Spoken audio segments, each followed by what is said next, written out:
Alô, alô, alô. Testando, testando. Eu fiz uns testes já. Pelo, pelo que deu aqui, eu acho que tá até ok. Que a gente tem que tornar uma experiência que já vai ser desagradável com o menos desagradável possível. Então eu espero que pelo menos a qualidade do áudio esteja ok. Porque, bom, eu confio nesse fone que eu comprei, apesar de eu não ter testado ele antes. Eu cheguei na loja, falei que eu queria um fone daqueles lá que entra na cabeça com a pontinha de borracha. O cara já me mostrou um. Eu obviamente não ando com o meu adaptador e porque né, o meu celular ele é tão caro e moderno que não entra um fone. Então eu tive que confiar no vendedor, né? Falei, bom, o trabalho dele é esse, eu espero que ele me proporcione uma boa experiência de compra. E, enfim, parece muito bom mesmo. Parecia muito bom na hora que eu comprei, né?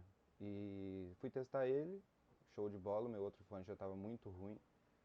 Então, bom, o áudio está ok. Não está do jeito que eu queria, mas não vou gastar dinheiro comprando microfone. Vocês vão me perdoar nessa parte. Antes de começar a fazer isso que eu estou fazendo agora, eu postei, né, no Twitter perguntando se eu devia fazer isso. Por incrível que pareça, teve 207 votos e 82% de aprovação. Pessoas que votaram aqui no sim, que concordam com isso aqui, isso aqui é culpa de vocês, vocês que fizeram essa aposta, né? Vocês que vão ter que arcar com essas consequências. Então, né, eu posso dizer.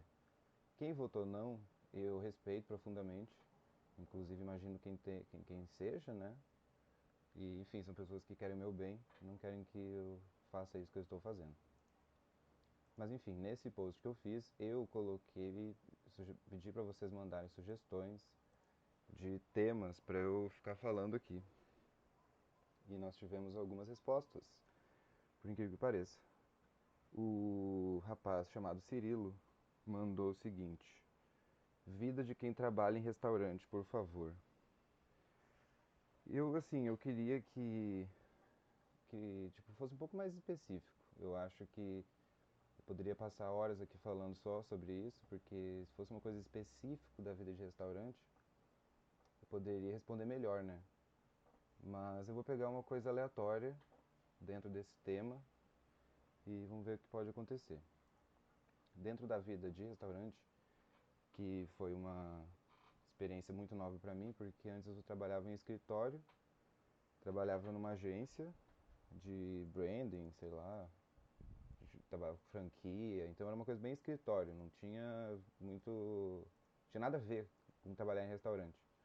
Então, uma das coisas que eu notei, que eu achei meio absurdo assim, mas que realmente é, todos os dias é um bagulho muito novo assim, porque principalmente eu que lido com atendimento, né, então eu não tô tipo dentro da cozinha, eu que interajo com as pessoas, eu faço a parte mais desagradável, porque quem tá dentro da cozinha cozinhando, tá dentro da cozinha cozinhando, né? Por mais que, enfim. Eu acho que a parte mais chata é a de tu olhar na cara do cliente chato e lidar com ele. Mas isso novamente prova o meu ponto de que todos os dias é uma parada muito nova. Tipo, todos os dias tu vai lidar com gente estranha, tu vai lidar com gente massa, sabe? Tu vai lidar com cliente filho da puta. Então, trabalhar em algo sempre tão novo, eu achei um bagulho bem enriquecedor, assim, bem que me amadureceu. Mas pelo que eu já conheci de algumas pessoas que trabalharam na área, às vezes não é bem o teu negócio, entendeu? Tipo, tu ficar ali lidando com aquele monte de gente, porque pode ser extremamente desagradável.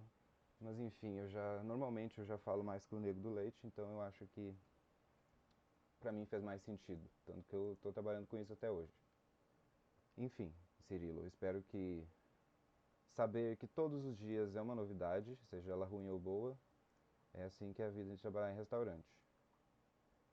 Teve um reply nesse tweet dele que fala sobre, que é o Pança Louca. Ele mandou o seguinte: clientes bizarros, clientes clássicos, o que acontece na cozinha, etc.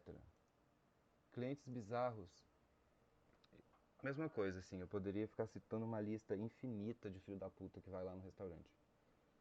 Mas eu acho que o mais bizarro pra mim são clientes que, tipo assim, parece que o objetivo do cara não é ir pro restaurante pedir uma comida e comer. Ele tem que provar um ponto em tudo que ele faz. Então, ele chega, ele olha para as opções que tem no cardápio, especificadíssimas, e ele fala pra mim, cara, eu sou vegano. O que é que tem de vegano aqui? Quando esse maluco solta essa pergunta, ele quer que eu palestre e apresente para ele, quase que num slide todo o cardápio, para que ele se sinta abraçado, né? Para que ele sinta, nossa, esse lugar aqui é massa. Olha só, o cara tá especificando tudo pra mim. Pô, que foda isso aqui. Eu sou vegano. E aí eu falo pra ele, olha, cara, isso e isso. E aí o maluco trava, porque o maluco ele não quer ouvir isso. Ele não quer que tu só aponte, fale, não. E esse aqui, um, dois, três, e quatro. Vegano, cara, só escolhe. Os caras, ninguém quer escolher, já quero deixar isso muito claro aqui. Não sei se você que está ouvindo agora se encaixa nesse perfil, mas as pessoas não querem escolher. Quando tu dá várias opções para essa pessoa, ela não vai saber escolher. Quando tu tiver um bagulho extremamente prontinho ali, ó, quadradinho, feito, é só pegar e comer, aí sim as pessoas vão amar. Nunca vou entender muito bem o porquê disso, porque, né, se tu vai num Subway da vida, né, tu vai fazer escolhas, tu não vai chegar lá e simplesmente... Bom, se bem que tu pode escolher um pronto, né, não sei que tipo de pessoa estranha faria isso, porque eu acho muito mais válido tu montar um.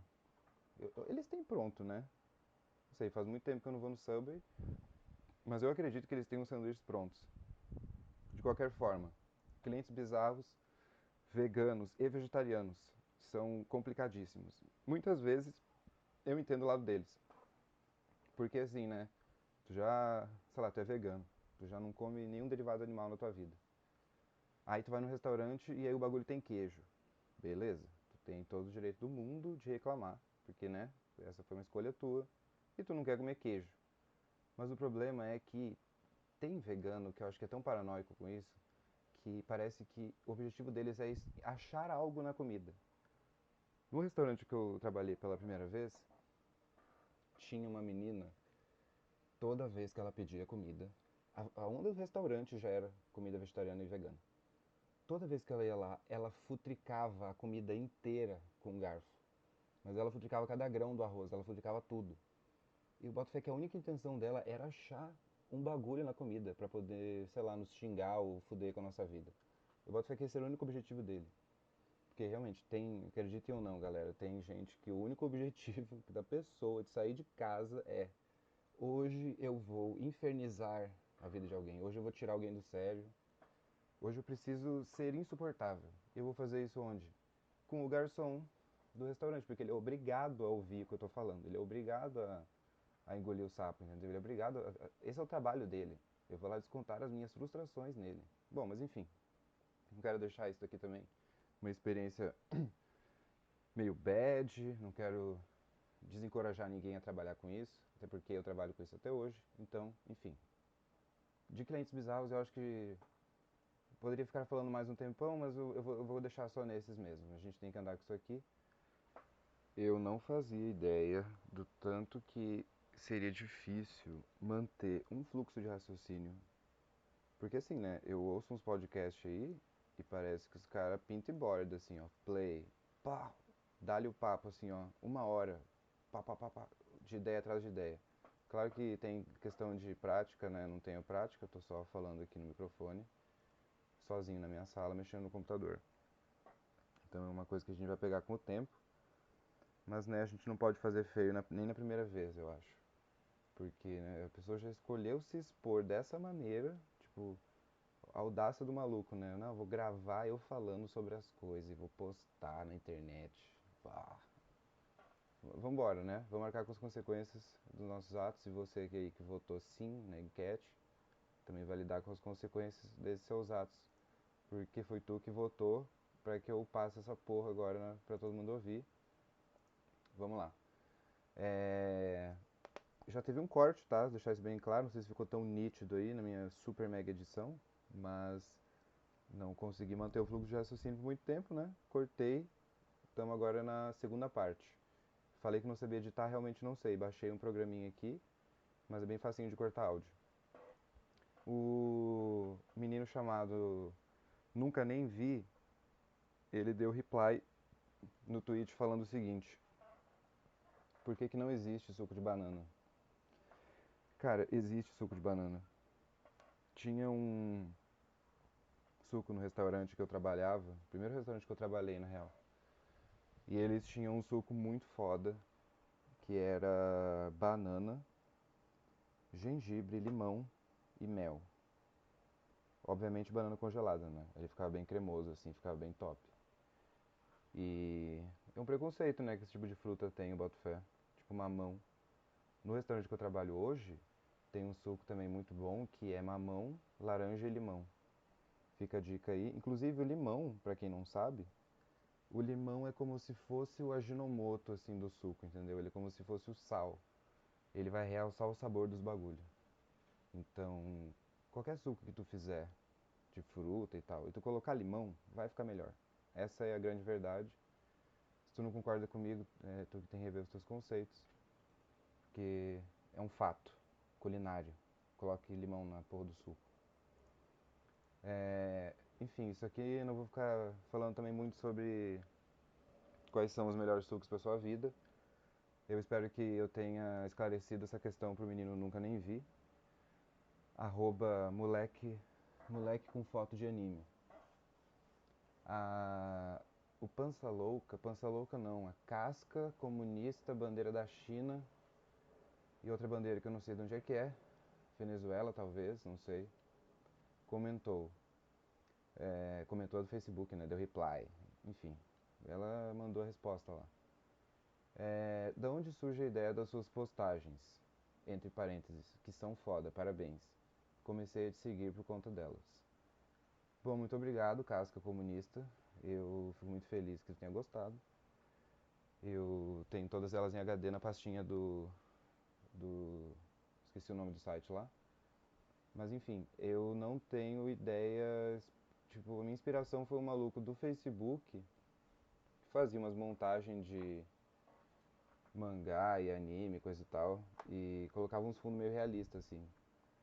Só que de uma maneira meio diferente, assim, eu meio que me inspirei e comecei a pensar, eu posso encaixar os personagens numa situação real. E aí eu tentava fazer isso da melhor forma possível, mas foi uma grande gambiarra. Eu não tenho nenhuma inspiração específica, aquilo era meio que uma punheta do Photoshop, assim, pra ver até onde o que eu conseguia fazer.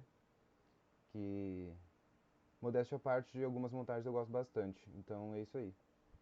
Espero que não tenha te frustrado, pois não é uma grande inspiração não, é só uma gambiarrinha que eu fiz pra, enfim, né, fazer uma parada, ter um tipo um portfólio, eu penso mais isso como um portfólio, assim, um bagulho que eu fiz e que eu acho legal. E se tu quiser dicas, eu não sei te dar muito bem porque eu fui fuçando nos botãozinhos e aprendendo. Poderia ter colocado um tutorial no YouTube, mas eu escolhi o sofrimento maior. Eu acho que assim a gente se desafia um pouco mais, né, pra poder crescer. De outros tópicos que a gente pode ter aqui no post oficial, nós temos o que acontece na cozinha. Talvez eu já esteja falando sobre algo que eu falei no corte anterior, e isso possa talvez ficar repetitivo, mas eu só vou verificar isso depois. Eu vou confiar aqui de que eu não falei especificamente sobre isso, porque assim, gente, eu já gravei eu acho que uns 4 ou 5 áudios meio grandes para poder ver até onde eu ia e para ver se era minimamente agradável de ouvir. Não que eu tenha achado agradável, mas, né, 83% das pessoas que votaram falaram para eu fazer isso, então eu vou fazer. O que acontece na cozinha? Eu trabalhei na cozinha 2 vezes só, sendo que uma delas era uma cozinha de fábrica. Então é uma rotina completamente diferente do que uma de restaurante, né? Tu não tem comando de cliente, tu não tem mesa, né? Tu não tem gente enchendo o teu saco. No caso, o cliente enchendo o teu saco, né? Tu vai ter pessoas da cozinha enchendo o teu saco. É um pouco diferente. Mas já muda completamente a dinâmica do trabalho. Inclusive, nesse lugar que eu trabalhei, eu comecei na confeitaria e eu nunca tinha trabalhado em cozinha, tipo, eu entrei do nada naquela cozinha industrial, eu, tipo, com aquela touquinha, aquela calça quadriculada, um crocs duro, sabe? Uma parada meio desconfortável. E aí tinha uma guria lá que era quem ia me instruir, assim, do que eu tinha que fazer, como é que eu tinha que fazer as coisas. E a minha primeira, eu lembro até hoje que a minha primeira tarefa no restaurante foi: você precisa porcionar e embalar 285 brigadeiros até X hora, que eu não lembro que horas que era. Aí eu falei, uai, então tá, né? Não... Quão difícil pode ser porcionar e empacotar brigadeiro? Isso vai ser suave, isso vai ser de boa, saca? 285 me assustou um pouco no início, mas como eu já tinha feito isso várias vezes na minha infância com a minha mãe, eu pensei, só toca aqui que vambora. O brigadeiro que eles faziam lá, ele ficava gelando um bom tempo antes de fazer. Então aquela porra ficava dura e era muito grudento, porque ele era muito batido. E eu tinha que eu tinha que pesar cada caceta de bolinha de brigadeiro na balança de precisão pra poder porcionar na medida certa. Eu não lembro agora quantas gramas que era aquele bagulho. Só que é muito grudento, velho. Então eu tinha que usar as duas luvas. E aí, toda vez que eu dava uma colherada naquela porra, ela esticava. E aí eu tinha que, com o dedão, tipo, colocar o dedão na colher e tirar um pedaço, assim, do brigadeiro. E aí o brigadeiro caía em cima da balança. E aí tinha um plástico filme na balança e aí grudava o brigadeiro no plástico filme. E aí, às vezes, caía mais do que devia ter. Então eu tinha que pegar outra colher e raspar um canto dele. Só que ele era duro. Então eu fazia uma meleca do caralho, sabe? Eu sei que passou uns 20 minutos, eu tava no quinto brigadeiro. E a menina me olhando do outro lado da cozinha, né? A gente não tem cliente, não tem mesa enchendo o saco, mas a gente tem um quadro do nosso lado mostrando tudo que a gente tem que fazer no dia. E aquilo tem que ser feito no dia, não tem outra. Tem que fazer. Enfim, né? Me olhando torto. E eu comecei a acelerar aquele bagulho. Finalmente eu termino a porra do porcionamento. Que é, né, tu pesar os bagulho, então tu tem as 285 bolinhas do caralho na forma. Aí ela, agora tu precisa enrolar 285 brigadeiro, depois precisa pegar potinhos de brigadeiro, tirar potinhos por potinho e colocar um brigadeiro em cada. E fechar todos eles e colocar o rótulo depois. Na hora eu não entrei em desespero porque eu já tava numa fase da minha vida que eu falei, olha, só bora, alguma coisa vai acontecer e é isso aí. Não vou entrar em grandes detalhes, mas foi um dia vitorioso, eu me surpreendi muito. Eu tive um ataque de pânico quando eu saí do trabalho, mas 285 brigadeiro entregue, entendeu? Uma coisa que eu duvidei muito que eu ia conseguir fazer. Já a massa de quiche, eu não sei também se é válido eu ficar falando aqui um monte de coisa de trabalho bem específicos, tipo, pô, dei play no bagulho pra ouvir como é que faz massa de quiche, porcionar brigadeiro. Acho que a gente consegue ser um pouco mais interessante que isso, né? Mas eu devia, na real, voltar no ponto que me levou a falar dessa fábrica. Ah, tá. O que acontece na cozinha. Bom, isso que eu falei acontece na cozinha, já vou dizer pra vocês, né, obviamente. Mas agora eu quero falar da cozinha de restaurante. Porque a cozinha de restaurante é uma parada muito louca, tipo, eu consigo entender perfeitamente porque que cozinha de restaurante é um lugar que sempre tem treta. E boto fé que são pouquíssimas cozinhas que vai ser todo mundo de boa, porque é um ambiente meio caótico, de pessoas quase que esbarrando em pessoas, e panela quente, e algumas vezes uma gritariazinha, e as comandas saindo, e garçom cobrando, então, tipo, tem que estar atento a muita coisa, fazendo, tipo, um monte de coisa ao mesmo tempo, que, pelo que eu já entendi, a maioria da galera que trabalha em cozinha é meio louca, então, pra eles isso é o máximo. É tipo, só bora, vamos fazer isso aqui. Correria é isso mesmo. Inclusive, eles gostam da correria. Eu entendi um pouco disso, mas na minha parte foi mais do como garçom, né? Não foi uma parada como cozinheiro. Bom, correria. Se tu não consegue lidar com pressão, se tu não consegue lidar com várias pessoas ao mesmo tempo, eu recomendo que tu comece num lugar pequeno. Não vou falar pra tu não fazer, porque é uma parada que me ensinou muita coisa, então eu acho válido recomendar aqui também. Quer trabalhar com isso? Trabalha. Mas é uma loucura. É uma loucura que pode ser muito divertida, mas é uma loucura. quero me prolongar muito nos assuntos. Não sei, eu tô meio inseguro aqui. Talvez se eu falar um pouquinho de cada coisinha, eu consiga me sair melhor, não sei. Isso aqui é um teste.